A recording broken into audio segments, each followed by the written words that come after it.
ngengaba khona la kulamasonto adlule ntambama kuma classes ngiyazi ukuthi umuntu sayophinda abuye futhi kuwona but ngiyathanda namhlanje egameni lika Jesu sikule mood sisakule mood ye discipleship nginayo into ethi babumalunga namhlanje usuku olukhulu usuku olubizwa ngosuku lePentecost nikhona abazalwane amen usuku lolu ibandla lika Kristu elili-celebrateayo umhlaba wonke jikelele elibizwa ngosuku lePentecost nayo into engithanda ukuthi sibheke nje ukubaluleka kosuku lwePentecost nikhona abazalwane amen ngiyacabanga ukuthi kuhle ukuthi siqale sibheke ukuthi yini yona iPentecost or kusho ukuthini haleluya amen uma sikhuluma ngePentecost ngiyacela khanye ungifundele incwadi izenzo chapter 2 but mhlawumbe before sifike kwizenzo chapter 2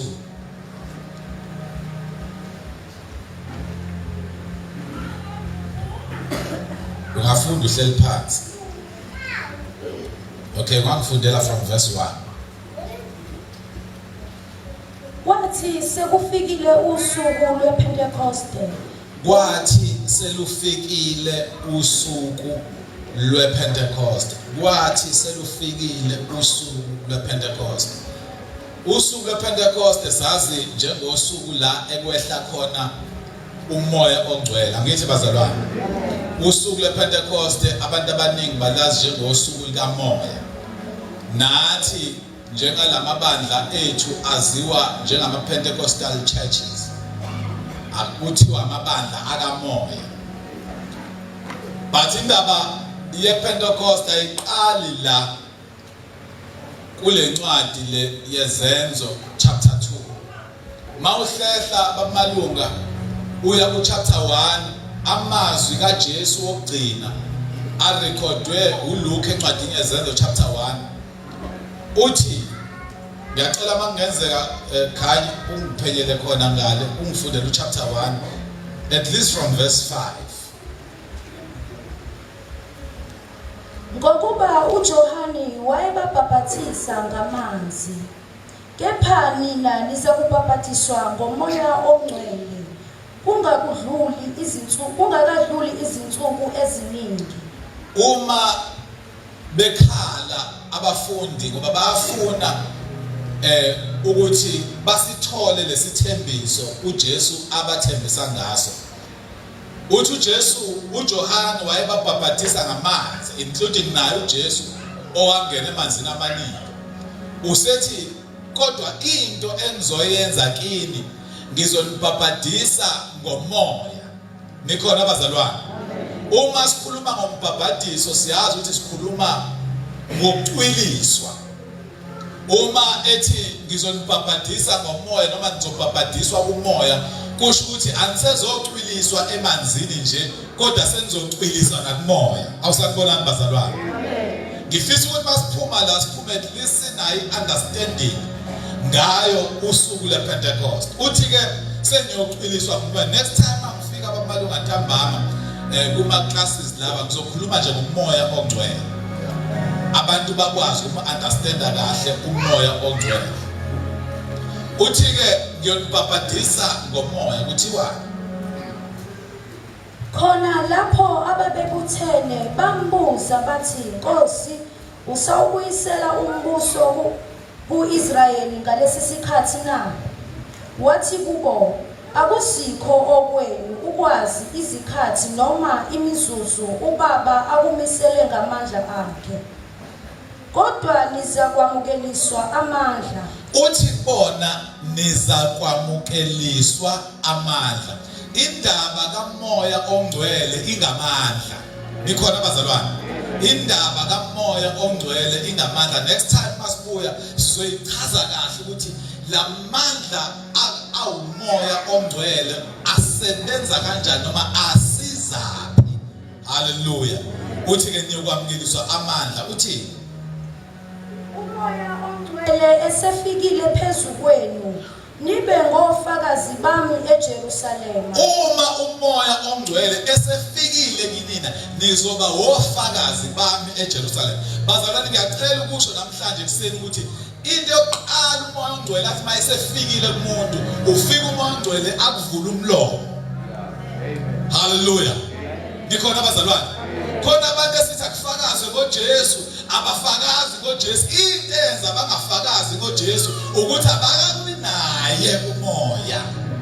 Mhla wathola umoya noma mhla wangenwa umoya ongcwele uyokuvula umlomo.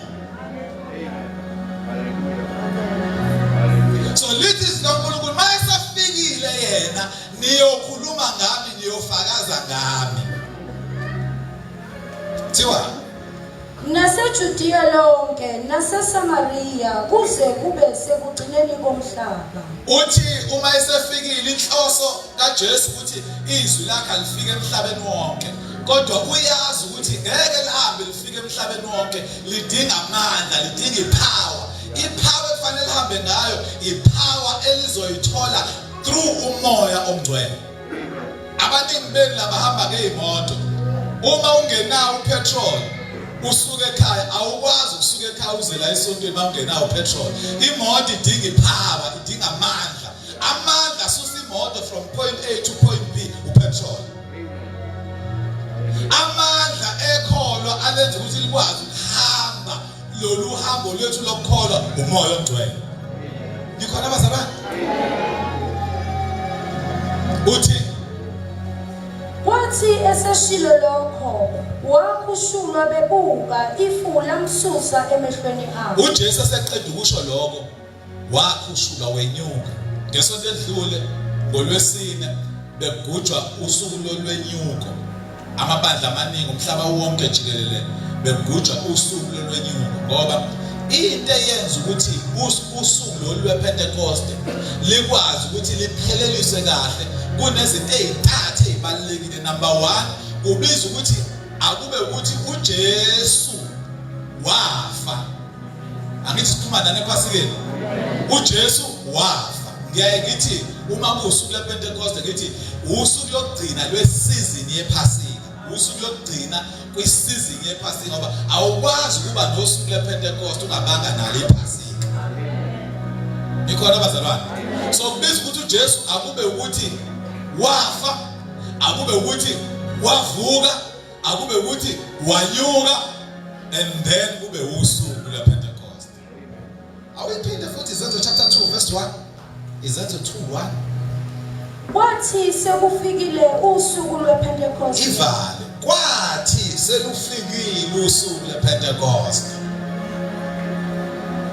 Isinikeza into ethi njengoba umoya ongcwele eqala ukufika la kwiZenzo chapter 2 kwenzakala yonke lento esiyaziyo, kodwa usuku lePentecost lalivele likade lukhona. Exactly njengosuku lePhasika. Usuku lePhasika lalikade lukhona before uJesu afa ngoba uma kugujwa iPhasika kugujwa usuku abantwana bakwaIsrael ababephuma eGibhithe. Angithi bazalwane? Kodwa uma uJesu lo themeze emhlabeni wathi uzogcwalisa umthetho, siyaye sisho ukuthi iOld Testament isithunzi seNew Testament. Lezi zinto ezenzakala kwiOld Testament izinto ezenzakala kwiNew Testament. Kodwa kubiza ukuthi akube ukhona umuntu ozoma ngaphambili achazele kahle iboni iNew Testament kwiOld Testament.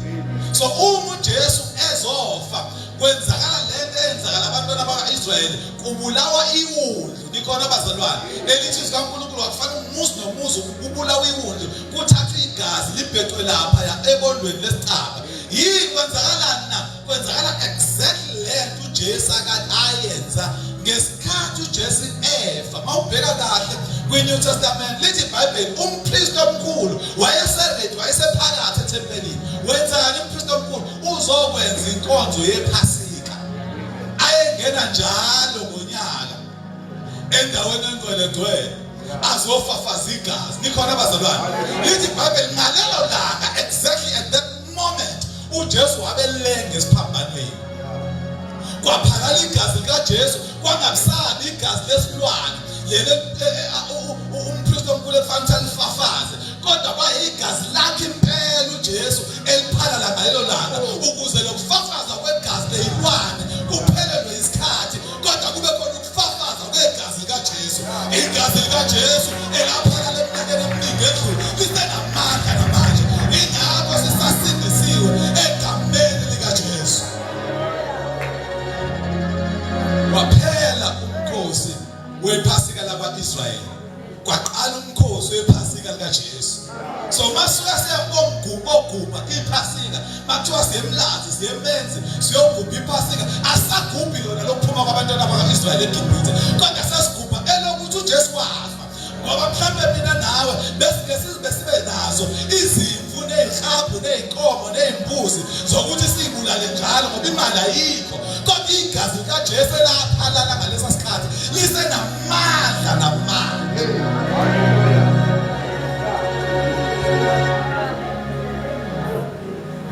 So umasuke kuthiwa kuhlangenwe usuku lePentecoste, fanele sibheke ukuthi sukaphi na. Igama elithi Pentecoste igama lithathelwe egameni lesiGreek elithi the 50th. Igama elithi pente lisho ku5, ucoste lisho 10s. Nikhona abazalwane? Kusho ukuthi o5 abawu10, o5 abawu10, u50 loyo. Igama elithi Pentecoste lisho 50, alisho umoya ogcwele. Hallelujah. Lisho 50. So libaluleke kangakanani lolu suku ukuthi kwase kufike usuku lePentecoste. Ngiyacela khaya ufake isithupha lapho ungele ngale encwadini kaLeviticus chapter 23 verse 15. Leviticus chapter 23 verse 15. Ungaphumi ngale ngoba indaba yethu ingale kwiZenzo chapter 2. Hallelujah. Anozibalela kusukela olwangakusasa emva kwesabatha. Uthi uNkulunkulu la ngomlomo kaMose, uLevi chapter 23 bazalwane verse 15. Uthi uNkulunkulu ngomlomo kaMose kubhanike usuku lePentecost. Nikhona abazalwane? Kunomgubho ekufanele niwugubhe. Usiyabatshela ukuthi lo mgubho uyoba nini usuku la. Baphumile eGibhithe bahamba. Usethi gubhani ke lo mgubho. Uthi anozibalela kusukela ngolwakusasa emva kwesabatha. Uthiwa khaya? Ngosuku enaletha ngalo isithungu somnikelo wokuzuliswa kuze kube ngamasabatha ayisikhombisa apheleleyo, kuze kufike olwangakusasa emva kwesabatha lesikhombisa, anobala izinsuku ezingama-50, ninikele ngomnikelo omusha wempuphu kuJehova. Uthi from the day niphume eGibhithe anobala imgqibelo ibe u7. Nisahamba namba zabani? Ngoba ngisithi isabatha umgqibelo. Uthi nibobala imgqibelo ize ibe u7. Uma uthi 7 times 7 kulabo abenza imaths, pure maths, I believe 49. Hallelujah. Usethi ke kuzoba umgqibelo ka7 kuzobe kusuku la49. Sekuyothi ngakusasa on a Sunday ngosuku la50 niyobe senigubha lo mgubho. Nisekhona abazalwane? Okusho ukuthi lo mgubho uyogujwa ngesikhathi kuphunyiwe ngosuku la50. Nathi njengoba sila kuusuku lePentecoste, usuku lika50 from uJesu evukile ngosuku lwephasika. Nikhona abazalwane? Kwithina okumhla ka31 March. Mawubala ubala u40 days kube ulwesine lolodluli losuku lolwenyuko. Mase uphinde ubala u10 days mase kuba usuku namhlanje usuku lesi50 ingakho kuthiwa iPentecost, i-50th day. So lolu suku labekwa laba yiholiday, laba umgubho ongazange ume ukuthi ugujwe. So njengoba bela encwadini yezenzo ku chapter 2 bahlangene ngosuku le-public holiday. Niyayizwa lento bazalwane? Uthi kuJesu ubona la isike sadlula khona kwizenzo chapter 1. Uthi uJesu nizokwamukeliswa amandla. Kodwa before namukeliswa amandla hlalani eJerusalem. Akithi bazalwane? Hlalani nize namukeliswa amandla. Emva kokunyuka kaJesu asibande saqhubeka lapha chapter 1. Emva kokunyuka kaJesu kwaseqala usuku ukuthi abahlale eJerusalem. Abafundi bakaJesu bahlale eJerusalem. Uma behlela bahleli nje bebukana emehlweni, bahleli bayathandaza. Hallelujah. Bahleli bayathandaza. Ngoba umoya ongcwele wehla kalula kumuntu olinde ngokuthandaza. Nikhona abazalwane? Hallelujah. Umoya ongcwele akakufice ubhizi uthandaza. Akufice umlangazelele. Akufice umlindile. Bambuzile uJesu bathi Jesu lento yobanini. Uthi uJesu ngize ngimnike isikhathi. Kodwa bona uma babekade behlakaniphile kwafanele basebenzise le ncwadi ye-Old Testament ukuhlola isikhathi, ukucalculate isikhathi ukuthi lento iyokwenzakala nini. Hallelujah. Awubuyele kwizenzo chapter 2. Ngiyakholwa ukuthi cishe abaningi bethu banayo manje background. Hallelujah. Verse 1. Kwathi sekufike usuku lwePentecoste, bonke babebuthene ndawonye. Ngokungazelelwe kwavela ezulwini inhlokomo kwangathi eyokuvunguza bonke babebuthene ndawonye. Selithi iBhayibheli ngesikhathi bendawonye kwavela ezulwini inhlokomo. Bazalwane lento eyenziwe uNkulunkulu la kulesi sikhathi ubenza lento yokwehla kukamoya ongcwele engehli kubantu abathize kodwa ehla esebenzisa i-blanket approach ehlela bonke ababesendlini. Nikhona abazalwane? Ngoba kunamandla ukuhlangana. Kunezinto ongekuze uyigain, ongekuze uyithole, ngisho ungakhona usindiswe kanjani mawuhleli wedwa ekhaya. Kunamandla ukuthandaza usekhaya. Kodwa kuphinde kube namandla kakhulu mase sithandaza sindawonye. Nikhona abazalwane? Ingakho izinsuku zomkhuleko, izinsuku zomthandazo sibalekile kakhulu ukuthi asibe khona. Ngoba khona into uNkulunkulu ayenzayo uma sihlangene, uma behlangene ababili abathathu bevumelana. Ngoba masuka sihlangene inhliziyo zethu isuke ivumelana. Lithi iBhayibheli nabo laba babehlangene babesendaweni eyodwa. Kuthiwa gcwalisa indlu yonke ababehlezi kuyo. Kwase kubonakala kubo izilimi ezahlukaneyo. They were in one place. Ubaba ucele nangephuma ngabe lakhe liyasho lesilungu. They were in one place in one accord. Babesendaweni eyodwa benhliziyonye. Ngoba bamalunga khona izinto ezingenzeki uma singekho enhliziyonye. Singaba sendaweni eyodwa kodwa uma inhliziyo zethu iphambene kukhona izinto uNkulunkulu angeke azazenze. Ngiyakukhankanyela ngaba sikho la ukube besilapha esikoleni emkhumbi sisendaweni eyodwa kodwa inhliziyo zethu zingekho ndawonye. Ingakho uNkulunkulu wasesikhathi ebona khona inhliziyo eziphambene akadedela abantu ukuthi abahambe bashiye ukuze sisale sinhliziyo.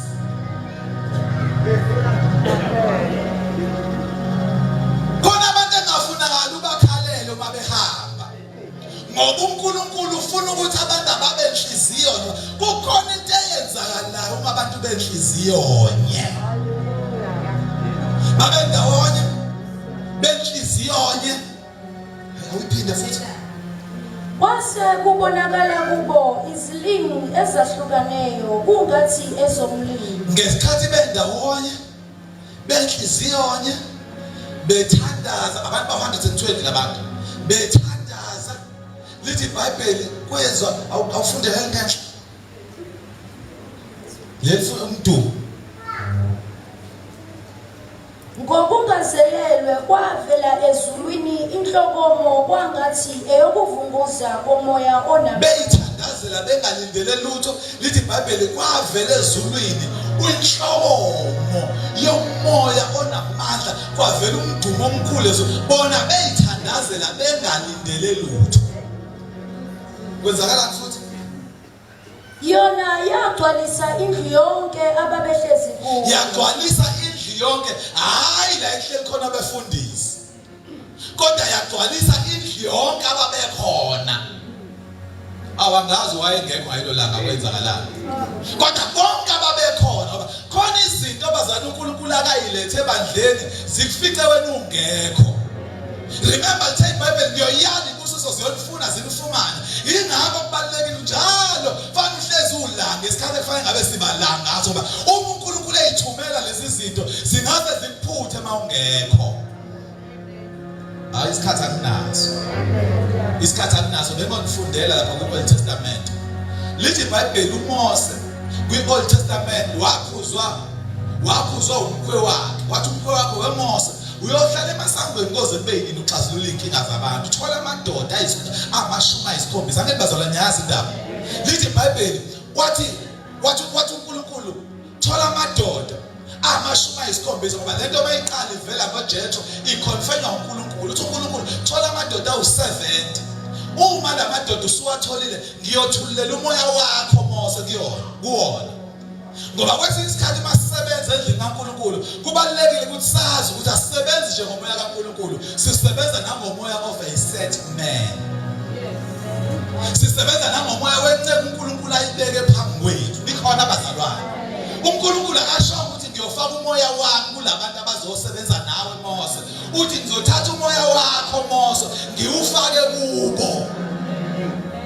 Lithi iBhayibheli ngesikhathi ehlangene etendeni lokuhlangana kwezwakala the very same thing esizwa la. Kwezwakala inhlokomo, kwezwakala umdumo, wehla umoya ngoba kade aqala ukwehla. Akaqala ukwehla ngencwadi yeZenzo chapter 2. Wehla lithi iBhayibheli ngesikhathi ehla kwakunamadoda awu-68 lamadoda akhethwa uMose abonakala eprofetha, abonakala ekhuluma ngoba mayesehlile umoya ongcwele into yokuqala enzayo ukuvula umlomo. Abonakala eprofetha malitha eprofetha kwangasho lokuprofetha lokho enicabangayo kokutshela abantu indaba zabo. Cha, kwakushiya ukushumayela, kwakushiya ukukhuluma, kwakushiya ukufakaza ngoba eBhayibhelini isikhathi esiningi makukhulunywa ngoprofetha kukhulunywa ngokushumayela. Lithi iBhayibheli uma lamadoda ayi-68 kwezwakala ebhobhoza ngey'limi esetendeni lokuhlangana, kodwa kwakunamanye amadoda ayengekho ayesey'ndlini zawo. Lithi iBhayibheli nawo haleluya indlu yonke ibandla lonke lalingabafuni laba u-2 ayehlele ey'ndlini zawo. Babengafuni ukuthi basize uMose, babengafuni ukuthi babe sey'khundleni, babengafuni ukuthi babe kwi-leadership, but uNkulunkulu yena mayehla akangabheka njengabantu. Mayehla uNkulunkulu wehlela nalawa madoda. Haleluya. Leyo grace, leyo musa okuthola usekhaya akuwona lo musa operator namhlanje. Abanenhlanhla ayehlelwa wona esekhaya. Haleluya. Ngoba uNkulunkulu wayekade sewushilo ukuthi u-70. So uma ungasehlangana u-70 seku-68 abawu-2 besemakhaya, kanti uNkulunkulu ngoba ungathethe imanga, kanti into esho uNkulunkulu iyenzeka ngayithola nawo esebhobhoza ngezilimi esekhaya.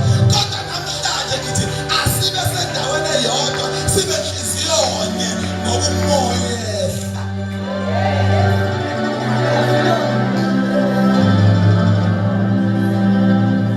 Haleluya. Lithini iBhayibheli? Kwase kubonakala kubo izilimi ezahlukaneyo kungathi ezomlilo. Inkinga khanye kwasho umuntu oyinkinga, lo muntu owehlayo uyinkinga.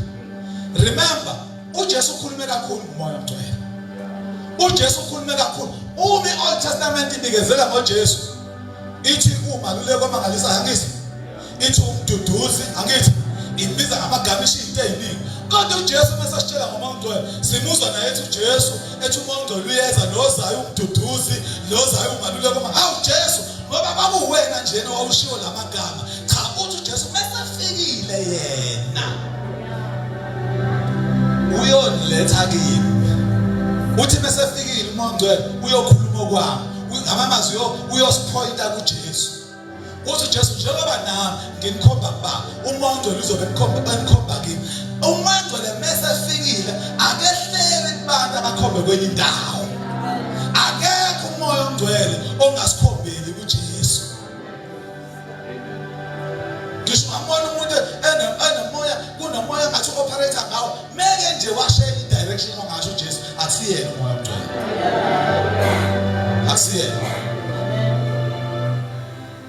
Akusiyena. Manje la sibona kwehla inkinga yomuntu. Onjalo make wehla ufika vula abantu umlomo. Haleluya. Njalo make wehla. No ziningi ikhawu kwi Old Testament la enganivezela khona, la umoya ongcwele ehla khona. Nginivezele futhi ukuthi kwenzakalani emva kwaloko, kukhulumeka kuthini emva kwaloko. Nala befika lithi iBhayibheli bayibone labona ngosiyilimi. Babona ama languages, babona ama tongues. Awufunde, awuphinde futhi khaya. Kwase kubonakala kubo izilimi ezahlukaneyo kungathi zenzakalani ilimi zahlala phezulu kwalowo. Imamba zenzakalani ilimi zabonakala. Zabonakala. Haleluya. Bayibona. uNkulunkulu wayebanikeza umusa wokuthi bayibone. Sehlela kubo. Kuthiwani? Zahlala phezulu kwalowo nalowo kubo. Kushuthi njengoba 120 lapha khani zehlela kwaba u10 mhlawumbe.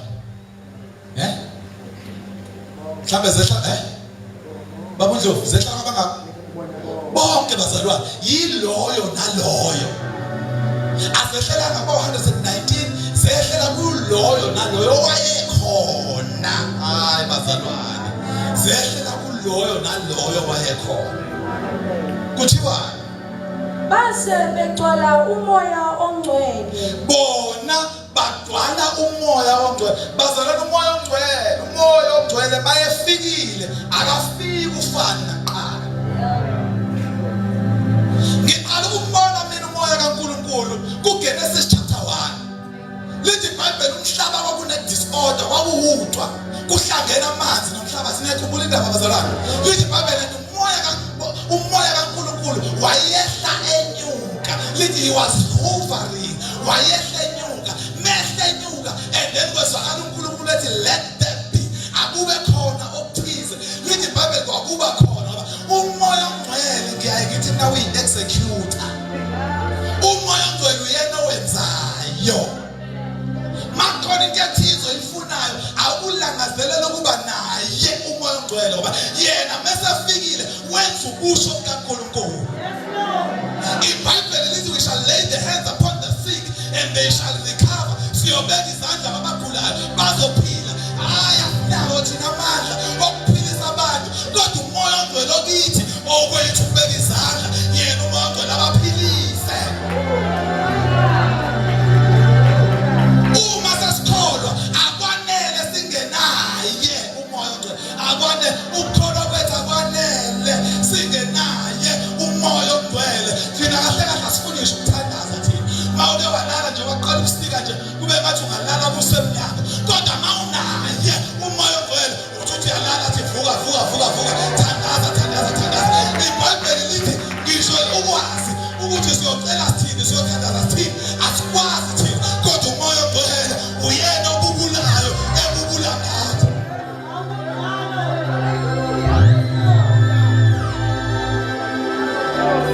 Umoya ongcwele ngathi uJesu wayazi ukuthi akuzosiza ngishiya abantu ngaba abapostoli ngaba abafundi labe ngibashiya bengenayo umoya ongcwele before baqala ukoperate because uthi uJesu ubona kulezi insuku ezisele hambani nihlale eJerusalem ningasuki khona nize namukeliswa amandla uthini